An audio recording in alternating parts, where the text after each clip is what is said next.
The following was recorded in front of a live studio audience at the Studio 21 Podcast Cafe. This is the United Podcast Network. The following program is closed captioned for the thinking impaired.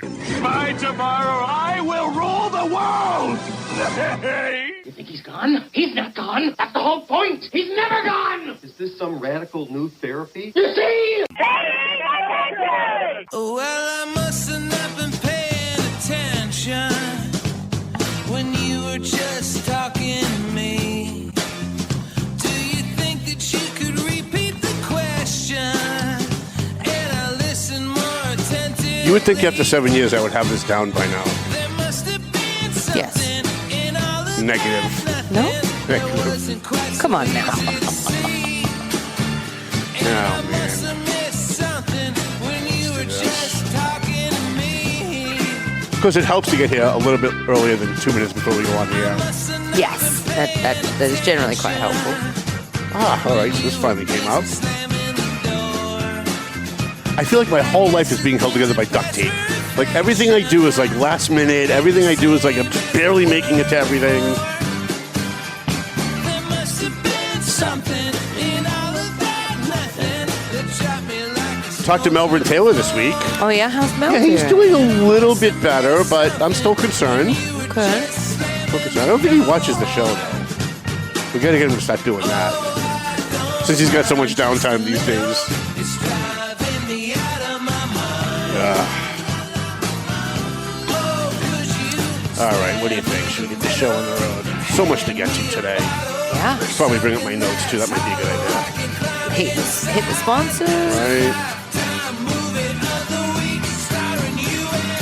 Let's get some ba-ba-pas out of Joe Solomon. Ba-ba-ba-ba. Hey, I actually heard him. Hey. Totally off That's key, but really he's good. Lebanese. What do you expect? Not known Hey for their now. musical skills. Although they do have some Hey now. they do have some good music, though, I will admit. Very good. My friend Kathy Corey Rami is traveling all over the world with her Valley Patriot. She's sending me pictures of her at the Station restaurant in Paris, and she's in Stockholm, and wow. it's great. She's always going to Lebanon.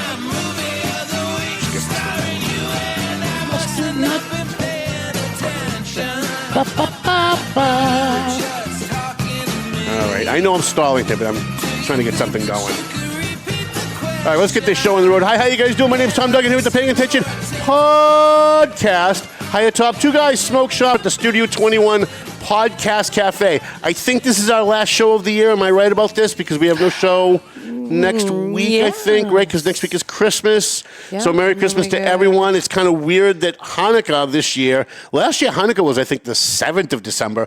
This year Hanukkah it starts on Christmas Day. It starts on the 25th. And I can't remember the last time that happened. Maybe not even in my lifetime, I don't think. So it's going to be an interesting Christmas because I celebrate both. So happy Hanukkah to everyone out there, and also Merry Christmas.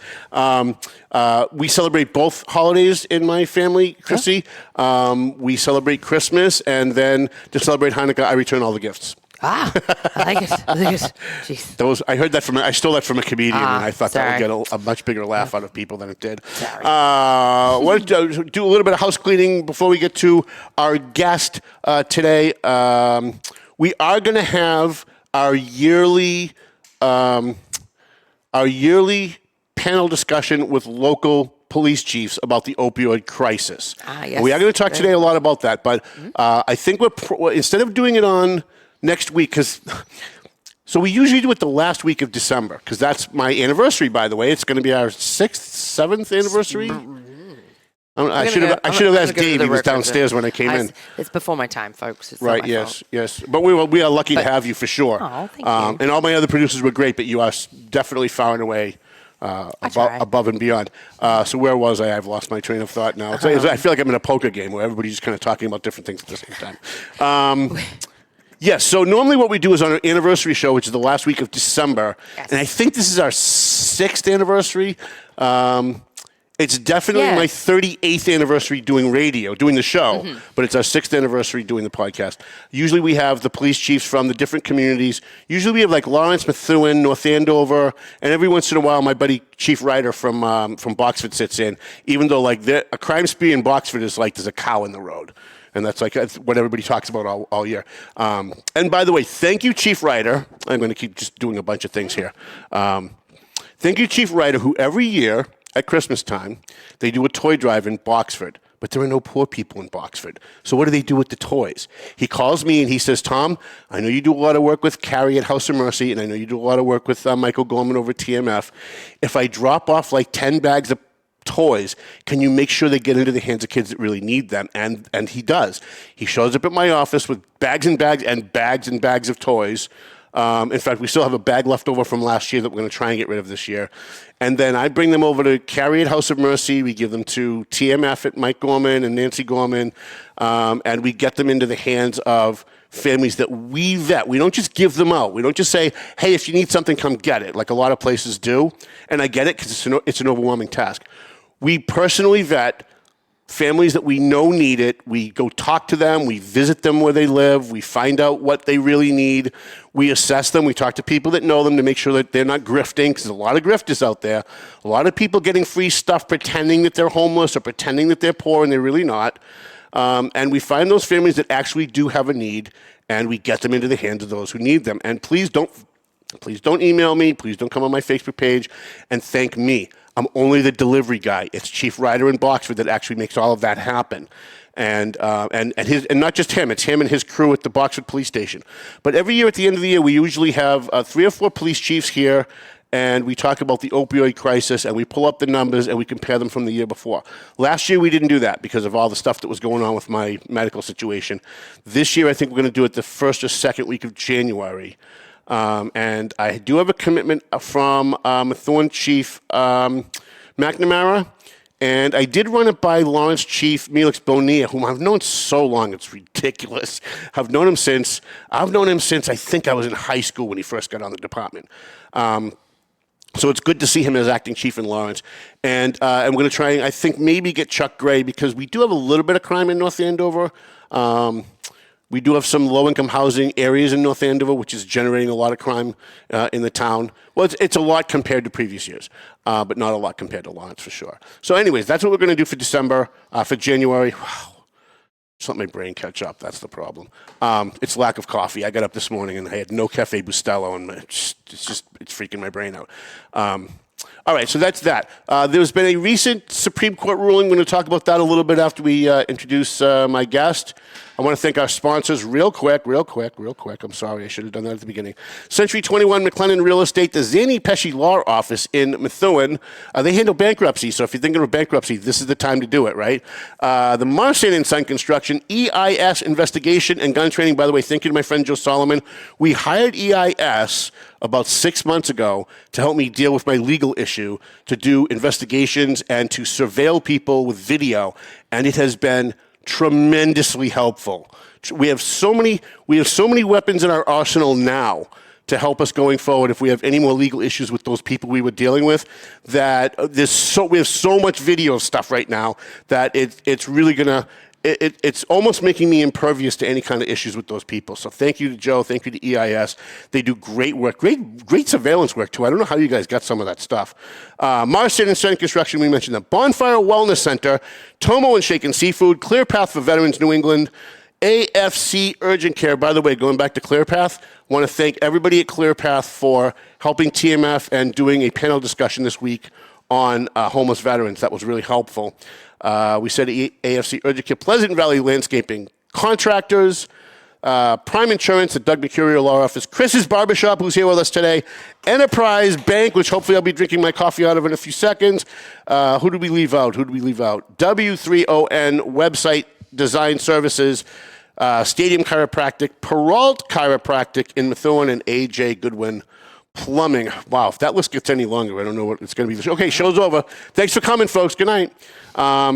Sitting in the studio with me today, and hopefully he wants to jump in on the discussion we're going to have shortly about the homeless, is my good buddy Chris Alvarado from Chris's Barbershop in Salem, New Hampshire, you're right above, I mean, you get the perfect spot for a business. You're right above Sevmar. You're right above Jocelyn. And it's got to drive you crazy having such great food downstairs and you can smell it all day. It does, Tom. Yeah. Thank you. Thank you for having me on the show. No, thanks for coming on. Yes. What made you go into this? What made you go into this field? I went into this field to make people beautiful. Thank you, Massachusetts. He cuts my hair and it doesn't really make me beautiful, so. Oh, No, so we are located at 401 Main Street, Salem, New Hampshire. Yep. We are always hiring. We do a great job. How long have you been doing? How long have you been in business? How long have you been doing this? I've been doing this for 20 years now. Tom. Really? Yes. So before you moved in upstairs from Jocelyn, where were you before that? We are located at 96 Milk Street, Salem, Methuen, Massachusetts. Oh, so you were in Methuen. Did you start in Methuen? We started in Methuen. At that location? Yes. Okay, so you were there for like 20 years? No, that was my first location. Okay. And I started in Methuen at a barbershop that no longer exists. Okay. Yes. And then you moved around a little bit. Now you found your hopefully final home at Main Street, Salem. Yes, we found our permanent home. All right, yes, good. And how many guys you got working for you? Now it's just me and another guy. Yes. So one of the things that I noticed when I first came to you to get my hair cut is you walk in, first of all, you've got great music going. But secondly, you've got a pool table there for people who are waiting. Oh, yes. And one of my big things is I hate to go to hospitals. I hate to go to the barbershop. I hate to go to the doctors because I hate to sit in waiting rooms with nothing to do but sit and play on my phone. So when I walked in, I saw the pool table, and I was like, this is great. This is a place people can come and kind of hang out while they're waiting and maybe even have a little bit of fun. Yes, they do. Yeah, So yeah, that's yeah. more or less for the walk-ins when Yeah. they come in because we do take both walk-ins and appointments. Where are you from originally? Methuen, Massachusetts, right in the Merrimack Valley. Oh, really? Yes. So by Merrimack Street? I'm right area? on Merrimack Street. Okay. Yep. Grew up in Ferry Road. Yeah. Oh, okay, right, Yeah. right off. It's so good. So, how is business going? Are you noticing with the economy? I would imagine a barbershop is something that truly feels it first when the economy starts to get bad, and maybe truly feels it first when the economy starts to get better. How are you feeling it? So we did get a real big hit in the beginning. COVID really destroyed us. Yep, Yes. After COVID, it really boomed. Hair always grows. Oh, good. Yes. Good. So we do survive. We're striving. We're doing very well. And how do you market? Is it other than with the Valley Patriot, which we appreciate, but how do you market yourself? Do you have just regular loyal customers that just keep coming back, or do you have a lot of new people that are constantly finding you? So we do have a lot of new people constantly finding us. Most of our clientele finding us is word of mouth. Oh, good. Yes. Good. So, the best advertisement. You seem like you love what you do. What do you love about it? Honestly, I love my job. I live for this. Yeah. Yeah.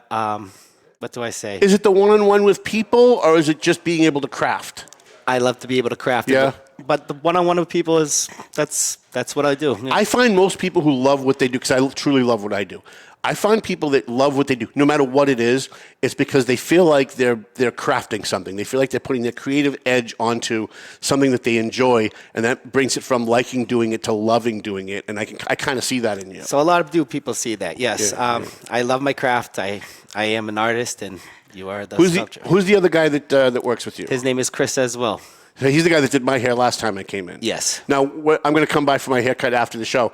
Are you going to work on me, or is he going to work on me? I'll be working You on it will, today, okay, because I don't think you've worked on me yet. No, I haven't. All right, yes. okay, good. So, oh, God, thank you.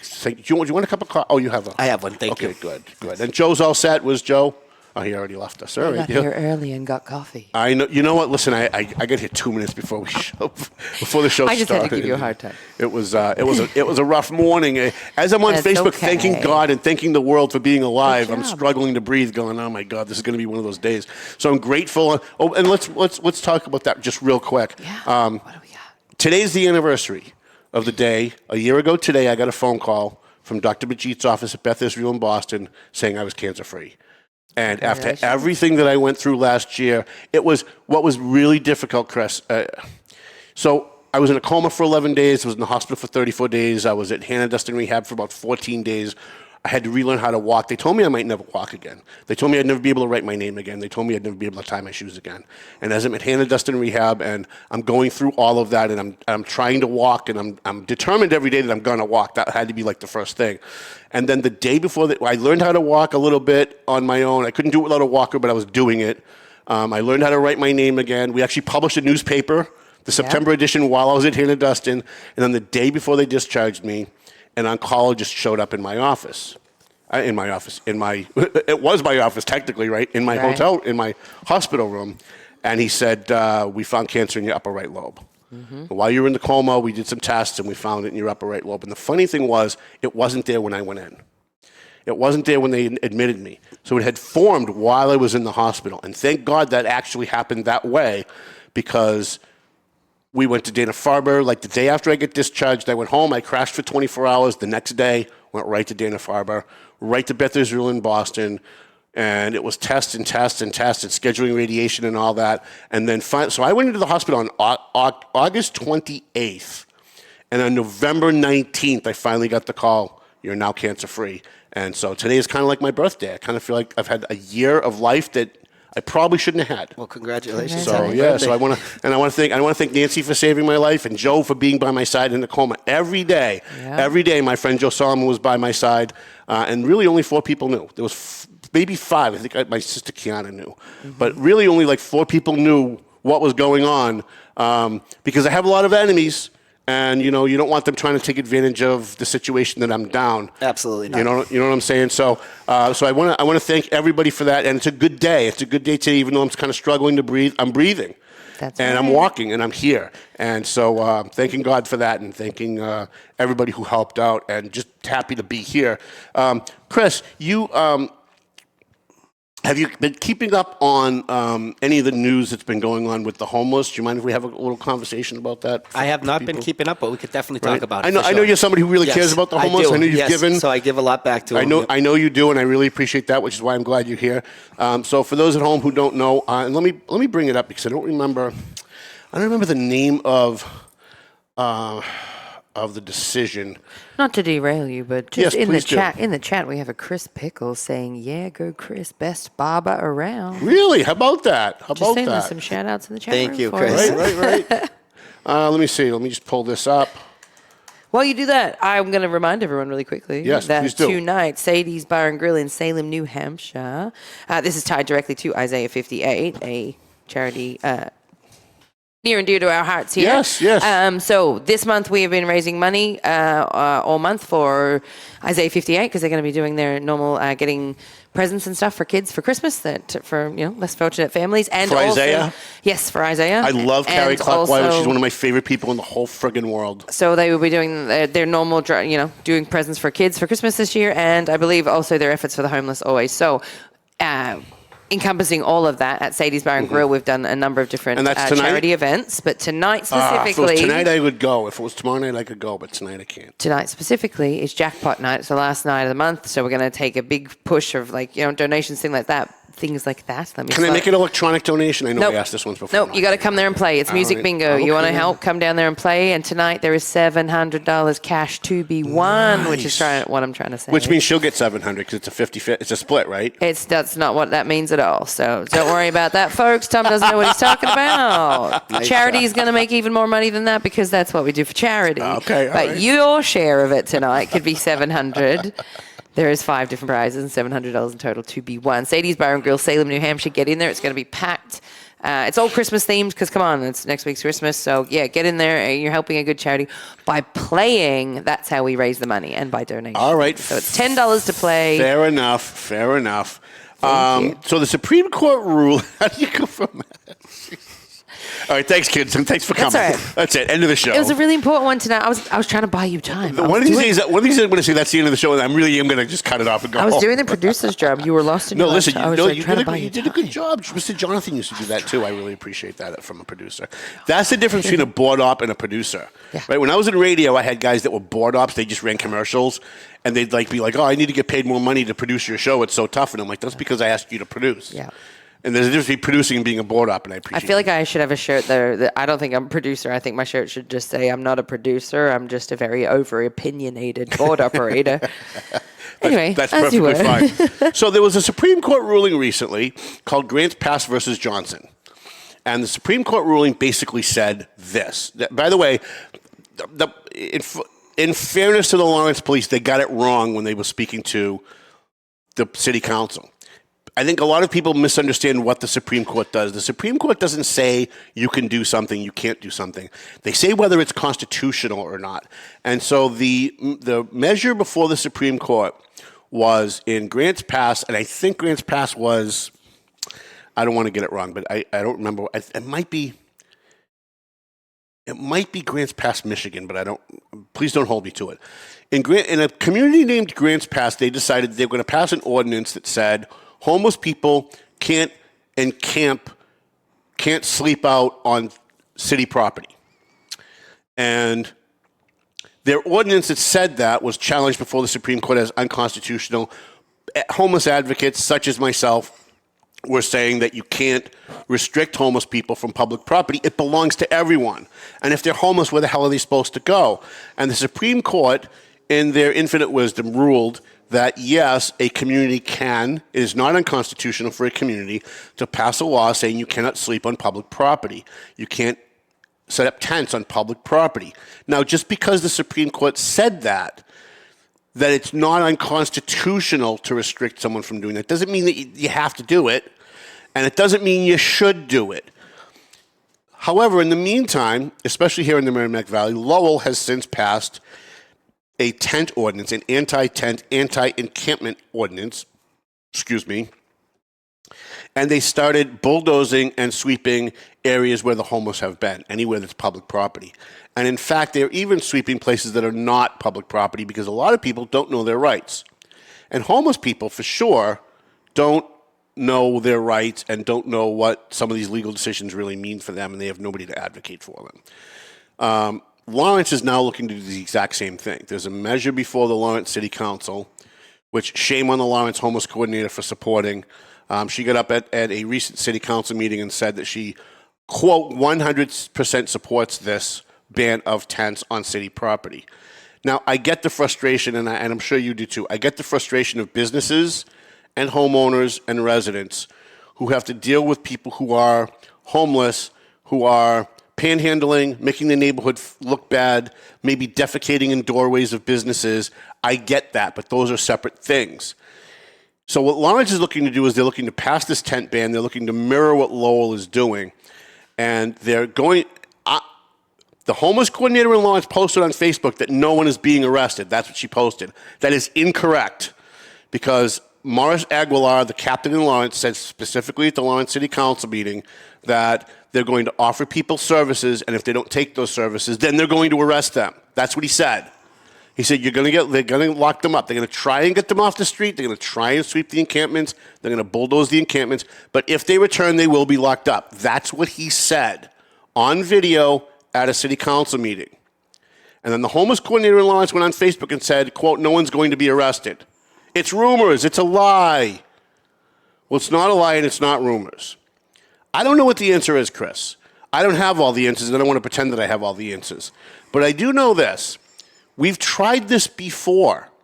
And I really wish that Brian DePina, the mayor of Lawrence, who is a friend of mine, had called me and Mike Gorman and talked to us before he started down this road. Because we've been here before. We dealt with this 7 years ago.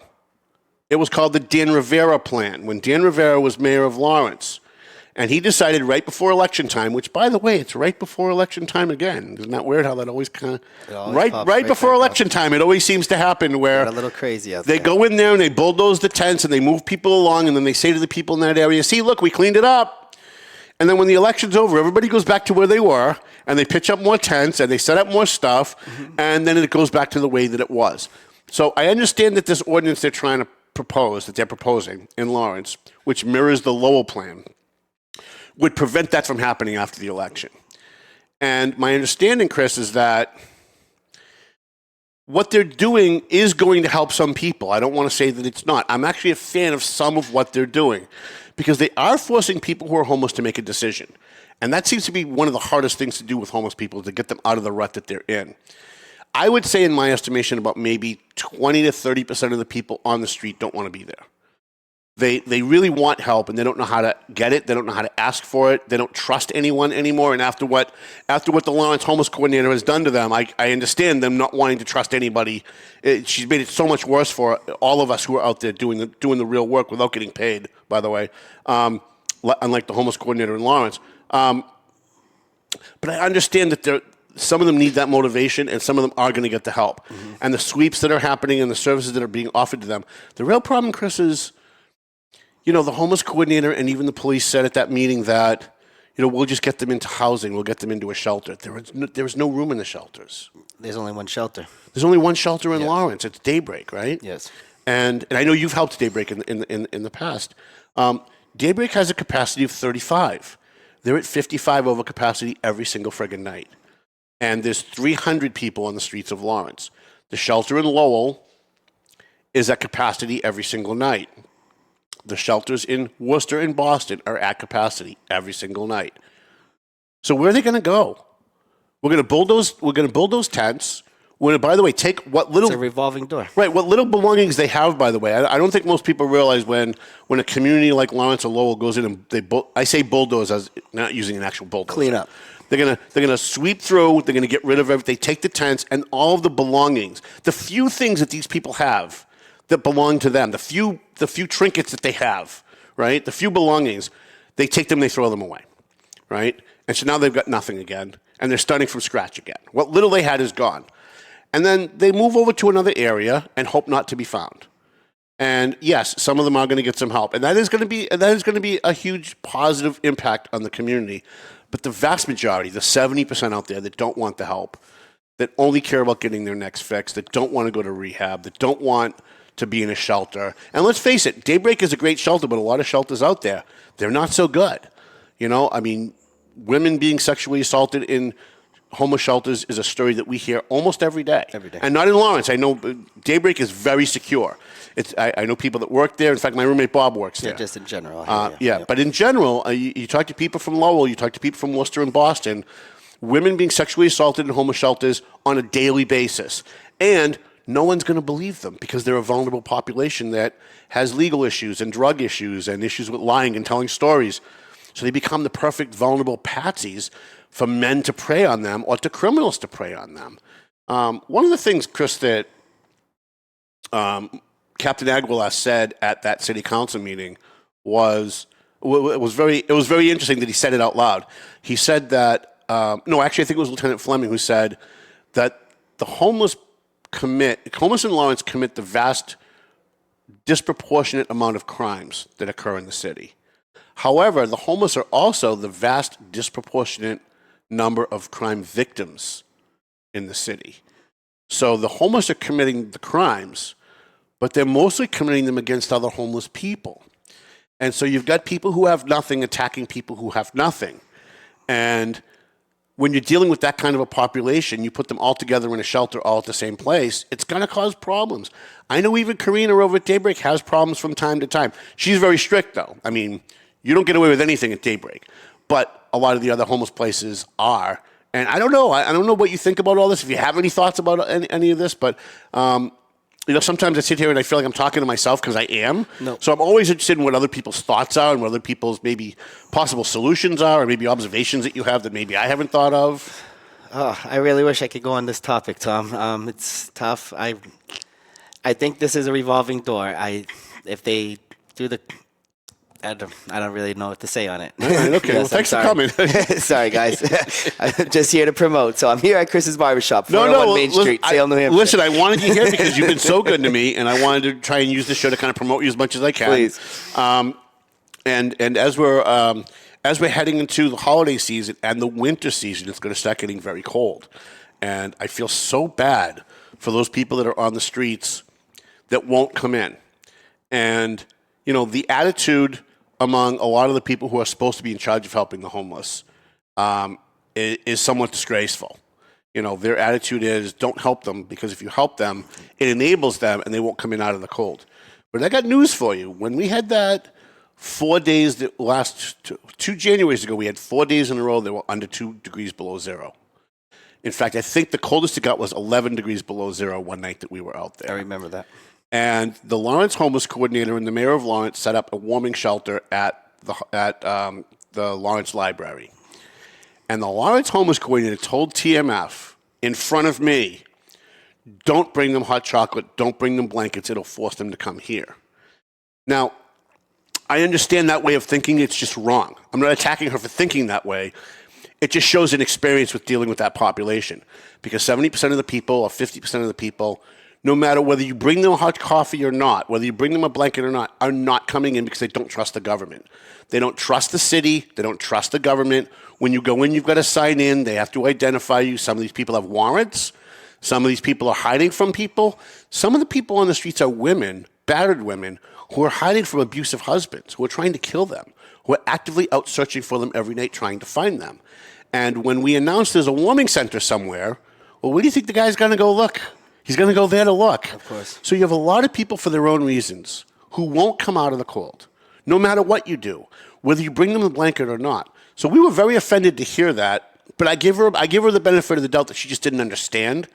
And we went out and we did it anyway. And we found no less than 75 people on the street during that night that it was 11 degrees below zero who refused to come in. And it was heartbreaking to see them out there. And we actually allowed them to come and sit in our cars for a little while we were there trying to bring blankets and stuff, just so they could try to get a little warm before we left. It was completely heartbreaking. And again, I don't propose to have all the solutions, but we've got to start thinking about this differently. Doing what we've always done has gotten us here. Yeah. Why would we keep doing it? Why would we keep doing these sweeps and locking people up? Listen, they lock people up for other things that are not related to being homeless. They lock someone up for drug possession, for violent crime, for assault. They go to Middleton, and then when they get out of Middleton, you know what they do? They drive them to Lawrence. We've seen the bus, right? The Essex County Sheriff's Department pulls up to Lawrence with a bus of people that just got let out, and they just let them walk. They just, okay, get out. Here you go. They don't bring them to Andover, right? In Andover, there'd be a revolution. They'd be storming City Hall with pitchforks and torches, right? But they bring it to Lawrence because they know they can get away with it, and they open the doors, and they let them out. And now what are these people going to do? They're criminals. What do you think they're going to do? They're going to break into cars, right? They're going to panhandle, right? They're going to look for drugs, and then they're going to end up homeless if they're not homeless. And so and again, I don't want Brian DePina's administration or the people in Lowell to think that I'm sitting here pretending I know all, that I'm just criticizing, because I don't have a solution. No one has a solution. I really think I had a really great conversation with Carla Miller yesterday, who ran for state senate, and she didn't win. But we were having a long conversation about this, and I noticed during our conversation we kept trying to find ways for government to fix the problem.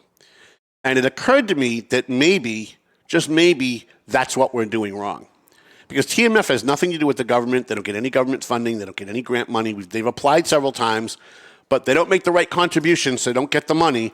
And they're making a huge difference on the streets. I only hear good things about TMF, yes.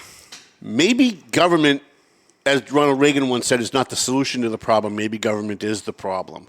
Maybe what we need is for the private sector to get together, put together an ad hoc committee of people who own small businesses in the community and try and come up with ways to solve this problem. Now, you're never going to completely solve it, but at least solve it for those who can be solved. Help the people who can be helped. Like I said, 50 to 70% of the people out there, no matter what you do, they're not going to come in. They're not going to come out of the cold when it's 11 below zero. They're not going to go into housing if you offer to them for free. They like doing what they're doing, and they have mental health issues. Now, Carla was telling me last night that if they have mental health issues, maybe we should be putting them, what's the word I'm looking for? Like a mandatory commitment. To section them. Do a mandatory commitment. Bring them to a place where they are, I can't remember the name, what they call it. And that might be a good idea, but again, the minute they get out, what are they going to do? They're going to go back to what they know. Yep, right? Revolving door, as I was saying earlier. Yeah, so it's constant. So I don't know what the answer is. I wish I knew, but I think maybe relying on government is the wrong way to go. Maybe we've really been brainwashed, myself included, over the last 25, 30 years, to think that in order to solve the problem, we need to look to government. Because it seems to me government might be actually... Community is the best way to help. Right. Maybe private individuals and local nonprofits can get together and find a way to actually solve the problem. I could tell you one of the things that does solve some of the problem for some people is their families. I've noticed, and I said this on my intern, Carlotta Castillo's podcast when she was nice enough to invite me on, which I'd love to go back on. It's called the Cold Castle Podcast, but you should do her podcast. Yeah, would I love it? She's a much better interviewer than I am. No, I'm sorry. Because she asked questions that even I didn't think of. But I was saying, when I was on her podcast talking about TMF, those who actually have a really good shot at getting out, which most of them don't, but the ones that do are the ones whose families still take their call. So we noticed that the people on the street that would ask to use my phone when we were bringing them blankets or whatever, and called their mom or called their dad, and their dad or mom still took their call, within 6 months or a year actually had a shot. They were in detox. They were going through the process of trying to get their life back. Yeah. Unfortunately, most of them don't have that, because when you're addicted, they lost them. You've lost your family because you've stolen from them, you've lied to them, you've abused their trust, you've put them through a lot, and it makes it very difficult. And I count myself as one of those. When my sister got addicted, and I found out that that's why the stealing was going on, and I found out that that's why certain things were going on, I cut her off. I was like, you know what? I'm just done. I'm done with you. The lying, the steal. I'm done. I don't want that in my life. I don't want you coming to my house because every time you do something disappears. I don't want to be around you. I'm done. Come to find out through the work with TMF that that's actually the wrong way to go, because those who have a family member that didn't write them off actually have something to go back to. They actually get motivated when the ball starts rolling in that direction, where they start going to detox, they start going to rehab, they start trying to get clean. It motivates them to keep going. Yep. So they've got that. So what else is going on in your life these days? Oh, celebrating Christmas, fellas. So I'm just getting ready for the holidays, like everybody else here. Where were you originally from? You originally from Lawrence? From Methuen. Okay. No, Methuen. Methuen, yes, that's what I meant. Yes, Methuen. As you can tell, my brain is scrambled today. Nope, I'm originally from Methuen, yes. Definitely not on my game. Are you married? I am married and kids? 2 kids, 2 children, oh, yes. What ages? 12, and I just had a 5-month-old. Oh, yes. That's great. Yes. 5 months old. 5 months old, yeah. Wow. And 12. 12 is a good age. 12 is a great age. It's actually the last good age. Enjoy the next year. No, I see that, yes. Yeah, mine were great up until about 12. And then when they both hit 13, it was just a nightmare every day. It was like they go from wanting to be with you all the time to suddenly everything you say is wrong. Their friends are right about everything. They don't want to be with you. They want to be with their friends. Everything that they used to think was cool to do with you as a parent, now they think is weird, or they think it's not cool. Oh, I'm the cool father, so you won't be doing that, Illy, will you? But that must be great. That must be great to have. And the 5-month-old, so you're not getting any sleep. I'm not getting no sleep at all. No work and no sleep. Yep. Big age gap between the two. It is, yes. Yeah, 12 years. So by the time your little one becomes 12, your oldest will kind of be like a mentor to her. That will be kind of cool. Yes, it will be. Yeah. So my sister Kiana, I think just free turned babysitter. We call it. Oh, right. My sister Kiana just turned 30. I'm 57. Yeah. Right. So I was always kind of like the big brother, kind of like an uncle almost, even though I was technically her brother. Right. Mm-hmm. So yeah, that's great. So what do you think, Chrissy? You got anything else you want to promote before we head off and say Merry Christmas and Happy Hanukkah to everybody, and I'll see you in a couple of weeks? Yeah, I mean, this Saturday night, Reckless Luna, that's me and Sarah Bird, where we'll be at the Roma doing some music. So you guys are doing a lot of stuff in Haverhill. I do music bingo over at Haverhill. I do a lot of stuff at the Roma. A friend of mine took it over or bought it this year, and yeah, he's trying to bring her into the modern age, if you will, and get some fresh blood in the because we grow his business, if you will. So we do music bingo down there. I think they had karaoke. We're doing live music on Saturdays, music bingo on Wednesdays. So there's other things, yeah. So that's at the Roma in Haverhill. We just booked the bash. Yep. We have a new home. I'm very excited about our new home. I wasn't going to announce it until after the first of the year, but I'll do it today since we have a little bit extra time. Yeah. Which almost never happens, right? I know. Well, you got like a minute and a half. You're doing great. So the Relief's Inn, which is where we've had the bash for 20 straight years, right? This year we celebrated our 20th anniversary. In March we celebrated our 21st anniversary. They're tearing it down, which is heartbreaking. Yeah. Because it's such a great room for what we do, and we've been doing it there, so we've got a good groove. We know everybody's supposed to stand. Right. We don't have to do a lot of preparation like we did the first year because it's the same room every year. Well, this year they're tearing it down. We can't use the Relief's Inn. We're very heartbroken about that. We negotiated with several different places to try and find a place to have our annual charity bash. Hopefully Chris will be with us this year. And we found a new home, and I think this is going to be our forever home. The Lawrence Elks on Andover Street has given us the capacity. They didn't want to, but they did. We came up with a great solution We came up with a really great agreement with them, which at the beginning I thought I was asking for too much and I wasn't going to get everything I was asking for. You know, you kind of like over ask. Yeah. So like you still get what you want at the end, but you got to give a few things. So you over ask, so you just give a few things. Yeah, it's good negotiation. So I got everything. I got everything I asked for. We got the capacity that we want. We're going to have a stage. We're getting the bartender. We're getting so exciting. Yeah. We're getting everything that we want. So we raised $58,000 for scholarships last year. We're hoping to at least do that this year. Although it's a new venue, you don't know what's going to happen. But we're very happy to be a member of the Elks now. The Elks family, and bringing the Elks family in with the Valley Patriot. I'm even thinking of joining the Elks. I've been asked by a few people to consider maybe joining the board of the Elks, but I have a big ask before I do that. It's like, I will do that, however, and if they can give me the however, then I will join and I will do for them what I did for the Lawrence Lions Club, which I'm still technically the president of, I guess. Yeah. So, well, Chris, it's all very exciting. Anything before we go? Anything that Chris's Barbershop? Plug the barbershop again. On Main Street and give the phone number out and the website if anybody. Yes. So, yes, you could always book with us at Chris's Barbershop at Booksy.com. And we are located again at 401 Main Street, Salem, New Hampshire. All right. And go in there and get your hair cut and listen to some great music, play some pool while you're waiting. Say hi to Chris, and your partner's name is Chris as well. It's Chris as well. So the Chris's. So it should be Chris's Barbershop. Yes. Right. And thank you to Joe Solomon and our Merry Christmas. Yes. Merry Christmas, Happy Hanukkah to everybody. To Chrissy, I will bring you your present. I should have brought it today, but I forgot that last week. Didn't have to give me anything. No, Come on, you have to have something. You're a great producer. Oh, thank you so much. I've had in my lifetime maybe 4 great producers. Jesse, I don't want to say he was my first producer, but he was my first great producer at WCCM. Yeah. And then I had, if I could only remember his name, I had 2 great producers at WCAP. And then I had Mr. Jonathan here, who was great, and now you. So. Well, thanks. Great. I appreciate the appreciation. The Valley Patriot is on the streets. Got delivered a little late this week, this year, this month, this day, whatever I'm trying to say. I don't even know anymore.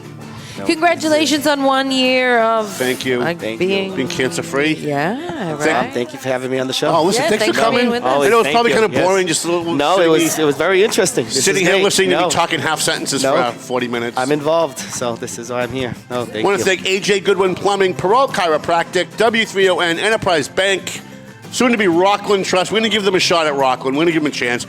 Chris's Barbershop on Main Street in Salem, New Hampshire. Prime Insurance. Pleasant Valley Landscaping Contractors, AFC Urgent Care, Clear Path for Veterans, New England. That's all right. We looped around. We're just going to cut Mel off halfway through. Tomo and Shaken Seafood. Are you hungry? Do you have a few minutes before you have to go back to work? You want to grab some food at Tomo's? Yeah, we can grab some food. That'll be wonderful. Excellent. Yes, that'll be The Bonfire Wellness Center, EIS, Investigation and Gun Training. If you want someone to follow somebody around and get some great surveillance video, EIS Investigation is the place to go, trust me. Marston and Son Construction, the Zany Pesci Law Office, Century 21, McLennan Real Estate, and a free shout out to our guys at JG's Ice Cream, because it doesn't matter what time of year it is, it's always a good time for JG's Ice Cream. Sure is. The best and freshest ice cream around. And come on down. Oh, geez, see, that's what happens when you yell into a microphone. I was teaching this to Chris earlier. I didn't need that in. Come on down to Sadie's Bar and Grill in Salem, New Hampshire this evening, 6:30. Games 1 will start at 6:30. Music bingo, 5 rounds, $700 cash on the line to be won over 5 different games. If I can $10 to play. Get your butts down there. If I can. Mel's. All right. If I can get there tonight, I will. I don't think I can, but I will try. Please do. Sounds like Melvin Taylor says you got to go home, so go home already. The views and opinions expressed by the hosts, guests, or callers of this program do not necessarily reflect the opinions of the Studio 21 Podcast Cafe, the United Podcast Network, its partners, or affiliates.